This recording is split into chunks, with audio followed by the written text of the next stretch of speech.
जान के दुश्मन को अपनी जान कहते हैं, हम अपनी जान की दुश्मन को अपनी जान कहते हैं।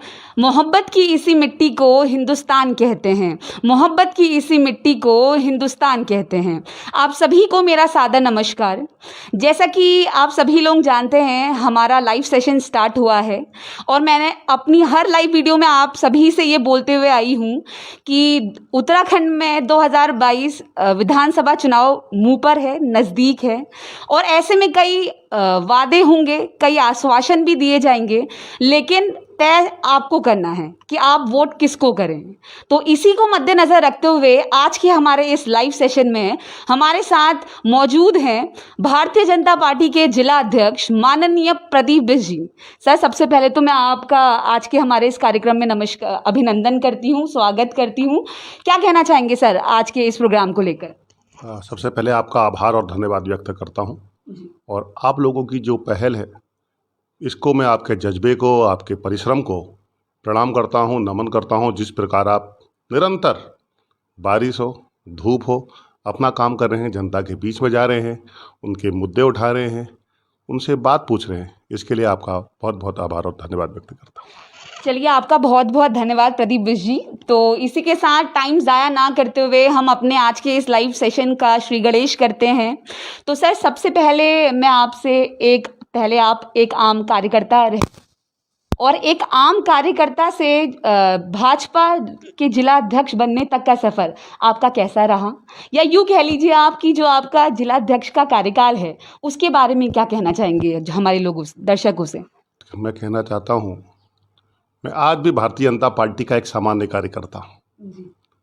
ये भारतीय जनता पार्टी की कृपा है। ये भारतीय जनता पार्टी के प्रदेश नेतृत्व का आभार और धन्यवाद व्यक्त करता हूँ कि मुझ जैसे एक सामान्य व्यक्ति को, जिसका कोई राजनीतिक बैकग्राउंड नहीं था, भारतीय जनता पार्टी में जिसने युवा मोर्चे के बूथ अध्यक्ष से अपना काम शुरू करा और आज भारतीय जनता पार्टी ने उस पर विश्वास जताते हुए 2 बार मुझे इस नैनीताल जिले का अध्यक्ष बनाया है। मैं अपनी कोई योग्यता नहीं मानता, मैं तो यह मानता हूं कि मैं भारतीय जनता पार्टी का कार्यकर्ता हूं। आप एक जिले के अध्यक्ष हैं, जिले का अध्यक्ष का कार्यकाल संभाल रहे हैं। इस बीच कई उतार चढ़ाव के माहौल आपके साथ बने ही होंगे। तो सर, आपने उन उतार चढ़ावों का जो आपका एक्सपीरियंस रहा है, तो क्या वो आप हमारे साथ साझा करना चाहेंगे? स्वाभाविक रूप से जब हम सामाजिक जीवन में काम करते हैं, राजनीतिक क्षेत्र में काम करते हैं, तो हम अपेक्षा भी रखते हैं और उस अपेक्षा के कारण आगे भी बढ़ना चाहते हैं। लेकिन कभी अपेक्षा पूरी होती है, कभी अपेक्षा पूरी नहीं भी होती। लेकिन मैं इतना सब युवा कार्यकर्ताओं से कहना चाहता हूँ, ये केवल भारतीय जनता पार्टी एक ऐसी पार्टी है, यदि आप पार्टी के साथ हैं, पार्टी के संग निष्ठा के साथ हैं, परिश्रम के साथ हैं, ईमानदारी के साथ हैं और इन सबके साथ साथ पार्टी के दिशा निर्देशों के साथ है, तो भारतीय जनता पार्टी की नज़र आप पर अवश्य पड़ेगी। कोई हम गांधी नेहरू खानदान में तो पैदा हुए नहीं, जो हम जो चाहेंगे वो करेंगे, जो अभिलाषा रखेंगे वो पूर्ण हो जाएगी। हम तो एक सामान्य परिवार के लोग हैं, लेकिन जितना भी मेरी पार्टी ने मुझे दिया है, मेरी हैसियत से ज़्यादा दिया है। उतार चढ़ाव आते हैं, जीवन में आएंगे, हम उनका सामना करेंगे, लेकिन हम सबका उद्देश्य एक ही रहता है कि पार्टी को चरम पर ले जाएं, पार्टी को इस स्तर का खड़ा करें कि वो कोई भी उसको चैलेंज ना कर सके। सर, यहाँ जो हल्द्वानी है या उत्तराखंड राज्य को ले लें तो यहाँ का एक अहम मुद्दा बेरोज़गारी भी काफ़ी चलन पर है, बेरोज़गारी। तो सर, बेरोज़गारी है और अपोजिशन भी कई मुद्दों पर सवाल उठाते हुए आया है हमेशा से ही। और जैसा कि हम सभी जानते हैं कि काफ़ी टाइम पूर्व से, मतलब काफ़ी टाइम से जो भाजपा के कार्यकर्ता हैं वो काफ़ी लंबे समय से नाराज़ चल रहे हैं, मतलब नाराज़गी दिखाई दे रही है उनमें। तो सर, इस स्थिति में इस बार 60 पार, बीजेपी बार बार, इस नारे पे आप लोग खुद कितना यकीन कर पा रहे हैं? इस नारे पर अब की बार 60 के पार, एक बार भाजपा तो बार बार भाजपा। हम इसको यकीन नहीं, ये तो जनता ने तय कर लिया है। भारतीय जनता पार्टी का कार्यकर्ता सदैव जनता के बीच में था, इसलिए जनता का प्रेम भारतीय जनता पार्टी को हमेशा मिलते रहा है। और भारतीय जनता पार्टी का जो नेतृत्व है, केंद्रीय नेतृत्व, प्रदेश नेतृत्व, बिल्कुल क्रिस्टल क्लियर नेतृत्व है, पारदर्शी नेतृत्व है। हम गर्व से महसूस करते हैं 7 साल मोदी सरकार को हो गए, एक विपक्ष का नेता भी कोई भ्रष्टाचार के आरोप नहीं लगा सका, कहीं पर भी कोई आरोप न लगा सका। हम गर्व महसूस करते हैं, हमारे 5 साल होने जा रहे हैं, हम चुनाव के मुहाने पर हैं, लेकिन कोई विपक्ष का नेता भी हमारे ऊपर भ्रष्टाचार का आरोप लगाने की हिम्मत नहीं जुटा पा रहा है। जैसे मैं कल ही माननीय हरीश रावत जी को देख रहा था, वो कहते बीजेपी विकास के मुद्दे पर नहीं, रामचंद्र जी के मुद्दे पर चुनाव लड़ने वाली। हम बिल्कुल स्वीकार करते हैं, हम रामचंद्र जी के मुद्दे को हमारा आत्मीय मुद्दा है, हमारा राष्ट्रीय मुद्दा है, हमारी आत्मा का मुद्दा है, हम उस मुद्दे को कैसे छोड़ सकते हैं। हमारा एजेंडा विकास है, लेकिन राम हमारी आत्मा है। इसलिए मैं कह सकता हूं, जहां भारतीय जनता पार्टी ने इस प्रदेश को आगे बढ़ाने का काम किया। आप बेरोजगारी की बात कर रहे थे, हम डाटा निकालना चाहते हैं, कांग्रेस के सरकार के 12 से 17 आप निकालिए। आग्रह करना चाहता हूं, आप उसमें डिबेट करिए, तब रोजगार ज़्यादा मिला या अब मिला। जबकि अब 20 और 21 में आप सब जानते हैं, कोविड की महामारी से कैसे सारी चीज़ें अव्यवस्थित हुई, पूरी दुनिया में हुई, पूरे भारत में हुई, उत्तराखंड में भी उसका असर दिखाई दिया।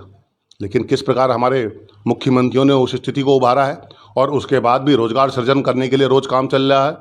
आदरणीय मुख्यमंत्री, युवा हृदय सम्राट मुख्यमंत्री, लोकप्रिय मुख्यमंत्री पुष्कर सिंह धामी जी जिस प्रकार रोज कोई ना कोई युवाओं के लिए, रोजगार के लिए आर्थिक सहायता दे रहे हैं, उससे ऐसा लगता है कि एक नायक के रूप में उभरे, एक युवा नायक इस प्रदेश को मिला है। बेरोजगारी की कोई बात करता है तो कांग्रेस को इसमें बात करने का नैतिक अधिकार ही नहीं है। 55 साल आपने देश में राज करा, उत्तराखंड में भी आपने भी 10 साल राज करा। आप डाटा लेके आइए ना, आप लेके आइए कि हमने इतने दिया, आपने कितने को दिया, तो हम उसमें बहस करें। केवल आरोप लगाकर भाग जाना, अपने अंतर्द्वंद को छुपाने के लिए आरोप लगाना, ये कोई ठीक राजनीति नहीं। हम कहते हैं स्वस्थ राजनीति की ओर आइए, विकास की राजनीति की ओर आइए, प्रदेश की राजनीति को बढ़ाने के लिए आइए। आपका स्वागत है, आपको हम चुनौती देते हैं, बहस करिए इस विषय पर। जी सर, जैसा कि अभी हमने हाल ही में देखा है कि जो उत्तरी मंडल में काफ़ी पदाधिकारी लोगों ने इस्तीफे दिए हैं अपने, तो उस पे क्या कहना चाहेंगे? क्या उस इस्तीफे की वजह से बीजेपी की जो वोट बैंक है उस पर कोई असर पड़ेगा सर? देखिए, मैं पार्टी का जिलाध्यक्ष हूँ और 2 बार का जिलाध्यक्ष हूँ। मैंने क्या कहा, मुझ जैसे सामान्य कार्यकर्ता को पार्टी ने 2 बार जिलाध्यक्ष बना दिया। मैं सामान्य कार्यकर्ता हूँ, पार्टी पद देती है, पार्टी पहचान देती है, और वो सभी लोगों को देती है। और पार्टी जब पद और पहचान देती है तो हमारा कोई भी कृतित्व ऐसा नहीं होना चाहिए जिससे पार्टी की पद और प्रतिष्ठा को धक्का लगे। जो भी इसको धक्का लगाने की कोशिश करते हैं, इतिहास के कई उदाहरण हैं। भारतीय जनता पार्टी को धक्का नहीं लगा होगा कभी, व्यक्ति विशेष को ही धक्का लगा होगा। और मैं कह सकता हूं, अपने मन की बात कहने का जितना अधिकार भारतीय जनता पार्टी में है उतना शायद ही किसी दल में हो। इसलिए मैं कह सकता हूं कि जो भी अपने कार्यकर्ता अपने मन की, कभी आपने कहा ना उतार चढ़ाव राजनीति के, और हम जब बड़े एक दल में काम करते हैं तो हम एक दिशा निर्देशों को लेकर काम करते हैं। तो हम लोग भी नीचे मंडलों के कार्यकर्ताओं से आग्रह करते हैं कि आप इन कामों को आगे बढ़ाइए।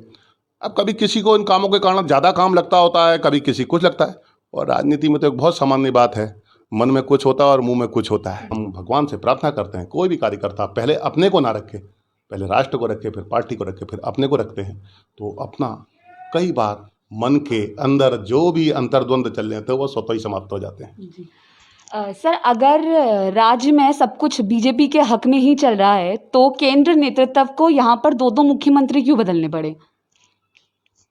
देखिए, सब कुछ अच्छा चल रहा है। हमारे पहले मुख्यमंत्री त्रिवेंद्र सिंह रावत जी ने बहुत बढ़िया तरीके से 4 वर्ष अपने चलाए, फिर तीरथ जी को हमने उपयोग करा, और अब आप जिस प्रकार देख रहे हैं कि हमारे युवा मुख्यमंत्री पुष्कर सिंह धामी जी आने के बाद उनके कार्यों को जनता स्वीकार कर रही है, स्वीकार ही नहीं कर रही है, हर्ष के साथ उन कामों के लिए ताली बजा रही है। भारतीय जनता पार्टी में जब हमारे पास एक से एक बढ़िया विकल्प है तो हम उनका उपयोग क्यों ना करें, आप बताइए। सर, आप नैनीताल जिले के अध्यक्ष हैं। अगर जिले के अध्यक्ष को हटा दिया जाए, एक आम कार्यकर्ता के रूप में आपको देखा जाए, तो आपके अनुसार जो नैनीताल जिला है उसमें मुख्य जो समस्याएं वो क्या हैं इस टाइम पर? देखिए, मैं नैनीताल जिले का भले ही जिलाध्यक्ष हूँ, लेकिन आप मुझे एक सामान्य कार्यकर्ता ही मानिए। हमारा भाव समान नहीं है। आपने मुझे नैनीताल जिला अध्यक्ष होने के बाद, जहां कांग्रेस या अन्य दलों के लोग बड़ी बड़ी गाड़ियों में घूमते, मुझे आप सामान्य रूप में स्कूटी में भी घूमते हुए देख। विकास की बात करें, विकास के लिए आप हम कह सकते हैं हम 80% से ऊपर अपनी घोषणाओं पर खरे उतरे हैं। आप सरकारी डाटा देख सकते हैं। कुछ परियोजनाएं जो रुकी हुई हैं वो भी शीघ्र पूरी होने जा रही है। आपने हल्द्वानी को विकास की ओर को बढ़ते हुए देखा है, यहाँ पार्क बनते हुए देखा है, यहाँ पर अन्य अन्य चीज़ें, इतना बड़ा डोमा ढोंगा में अंबेडकर मैदान बनते हुए देखा है। ये नई चीज़ें हैं, सारी नई चीज़ें, रूटीन से अलग हटकर चीज़ें हैं। सर, आपको नहीं लगता है कि बीजेपी की डबल इंजन सरकार होने के बावजूद भी हल्द्वानी में आए दिन जाम की समस्या उत्पन्न होती रहती है? अभी तक जो यहाँ की जनता है वो इससे ढंग से निजात नहीं पा पाई है। सर, इस पर क्या कहना चाहेंगे? निश्चित तौर पर हल्द्वानी कुमाऊं का द्वार है जी। यहाँ पर हर चीज़ की अधिकता है, लेकिन बड़ी विनम्रता से कहना चाहूँगा, भारतीय जनता पार्टी की सरकार है, लेकिन दुर्भाग्य से 2 बार से हमारे प्रतिनिधि यहाँ पर नहीं है। मेयर साहब के रूप में एक अच्छा सक्रिय व्यक्ति जो जनता की चिंता करता है, लेकिन नगर निगम के माध्यम से काफ़ी कुछ करने का प्रयास किया गया है। आज वो प्रतिनिधि हमारे बीच में नहीं है। मैं उन्हें अपनी विनम्र श्रद्धांजलि भी देता हूँ।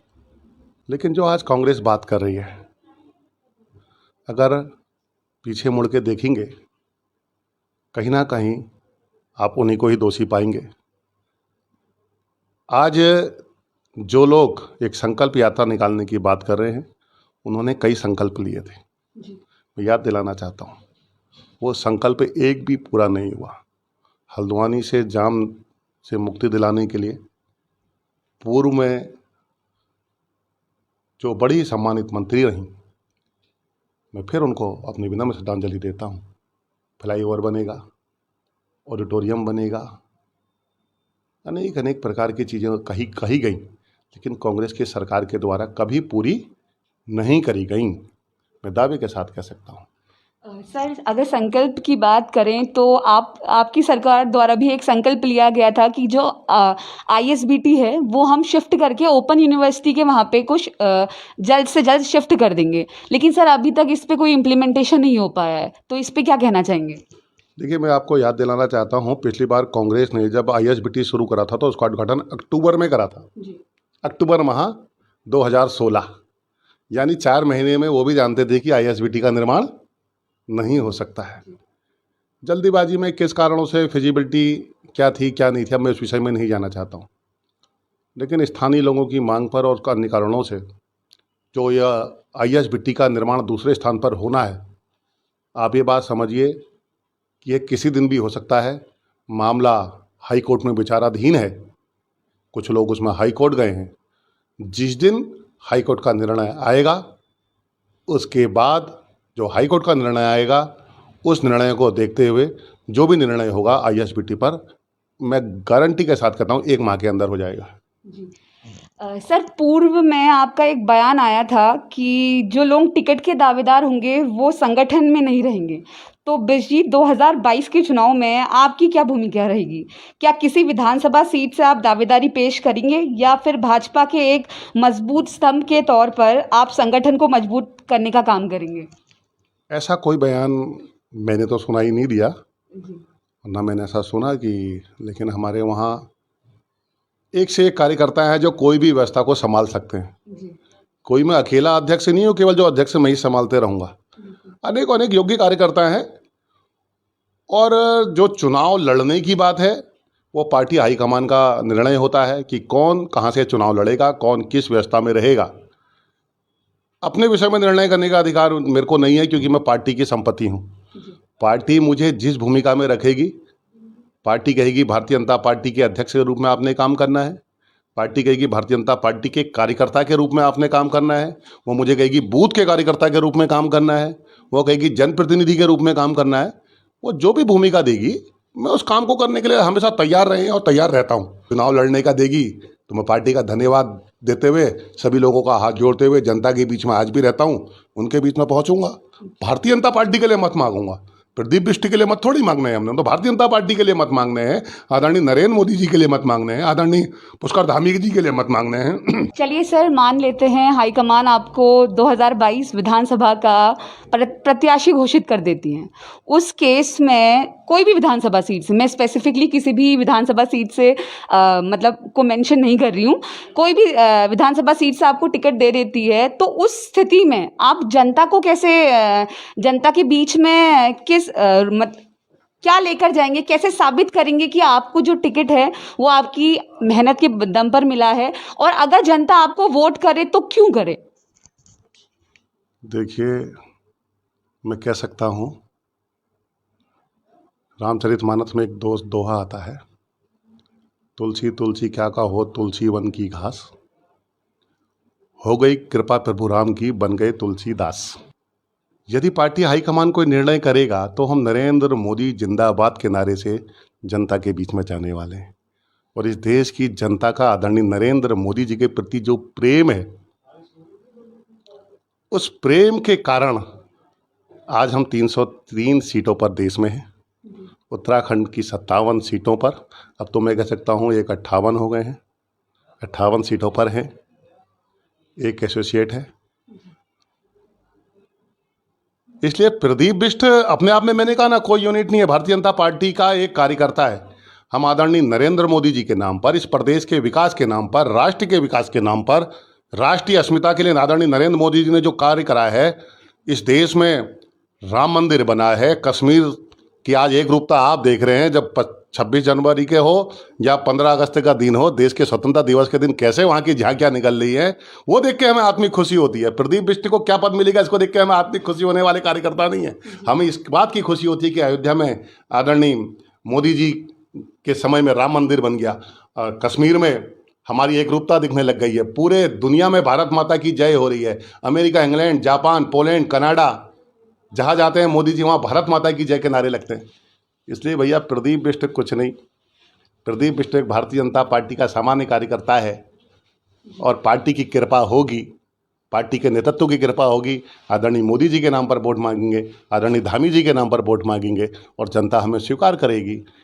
सर, हमने देखा है कि कोई भी सरकार सत्ता में आती है तो उसके 4.5 साल जो होते हैं वो ऐसे ही चले जाते हैं, मतलब बिना कोई काम किए। अगर मैं कहूँ तो जो बाकी के टाइम पीरियड बचा होता है सर, उसी में रोडों की मरम्मत होती है, उसी में शिलान्यास होते हैं, उसी में रिबन फीते कटे जाते हैं।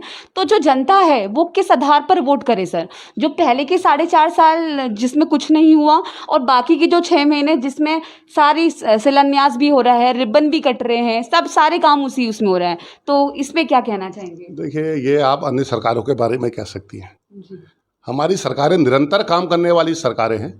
मैं दावे के साथ कहता हूँ, अभी आज कल ही 10 तारीख को आदरणीय मुख्यमंत्री पुष्कर सिंह धामी जी ने 100 करोड़ की योजनाओं का शिलान्यास करा।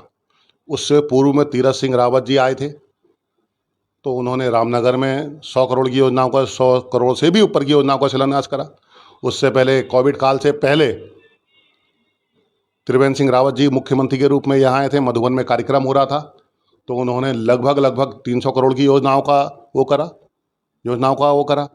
उसके उस पहले आपने देखा, हल्द्वानी मेडिकल कॉलेज में आए थे, तो 200-300 करोड़ की योजनाओं का उद्घाटन तब करा। उससे पहले वो कालाडूंगी में एक कार्यक्रम करके गए, उसमें सैकड़ों करोड़ की योजनाओं का वो हुआ, काम हुआ।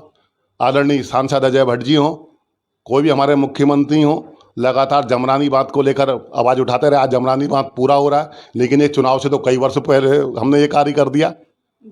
भारतीय जनता पार्टी पहले दिन से मानती है और करती आई है कि जो हम करेंगे उसी को बोलेंगे, और जो बोलेंगे उसे अवश्य करेंगे।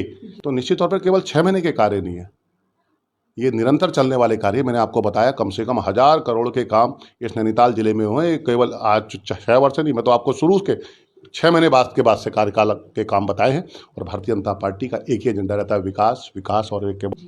सर, आम आदमी पार्टी भी तीसरे विकल्प के रूप में उभर के आ रही है, तो आपको क्या लगता है कि वो भारतीय जनता पार्टी के वोट बैंक को कितना नुकसान पहुंचाएगी? आम आदमी पार्टी की चिंता वैसे आम आदमी पार्टी ने करनी चाहिए। हमारे लिए आम आदमी पार्टी कोई चुनौती नहीं है। वो कांग्रेस के लिए चुनौती हो सकती है, लेकिन आम आदमी पार्टी का जिस प्रकार का मूल कैरेक्टर है, स्प्लिट एंड रन, थूको और भाग जाओ, वो दिल्ली में तो इस आधार पर हो सकता है सक्सेस हो गए हैं, लेकिन यह देवभूमि है, यहाँ देवताओं की तरह सज्जनता है, यहाँ के मूल आचरण में है, ये वीरों की भूमि है, सैनिकों की भूमि है। यहाँ मातृ शक्ति इतनी मजबूत अवस्था में है कि उत्तराखंड आंदोलन में सबसे महत्वपूर्ण भूमिका हमारी मातृशक्ति की रही, माताओं बहनों ने हमें उत्तराखंड दिलवाया। तो ये ऐसी भूमि है, बहुत जागरूक भूमि है, इसलिए मैं कह सकता हूँ आम आदमी के लिए यहाँ पर कोई स्थान नहीं है। हमने यह भी देखा है कि किस प्रकार कोविड के काल में जहाँ उत्तराखंड ने एक भी कोई मुख्यमंत्री का बयान नहीं हुआ कि हम बाहर के लोगों का इलाज नहीं करेंगे। ये वही अरविंद केजरीवाल है जिन्होंने कह दिया था कि हम बाहर के लोगों का इलाज नहीं करेंगे। यानी जब व्यक्ति यहाँ से दिल्ली इलाज के लिए जा रहा था तब दिल्ली सरकार उसे वापस भेज दे रही थी। आज जिस प्रकार यहाँ के उत्तराखंड के लोगों को दिल्ली सरकार वापस भेज रही थी, उत्तराखंड के भी लोग उनको वापस भेज देंगे। जी सर, स्टार्टिंग से ही हमने देखा है कि आम आदमी पार्टी के बड़े बड़े होर्डिंग्स मेन चौराहों पर नज़र आते हैं 300 यूनिट फ्री बिजली के। तो उसी कहीं ना कहीं उसी को देखा देखी भारतीय जनता पार्टी ने भी 200 यूनिट और कांग्रेस पार्टी ने भी 100 यूनिट के फ्री बिजली के आश्वासन दिए हैं।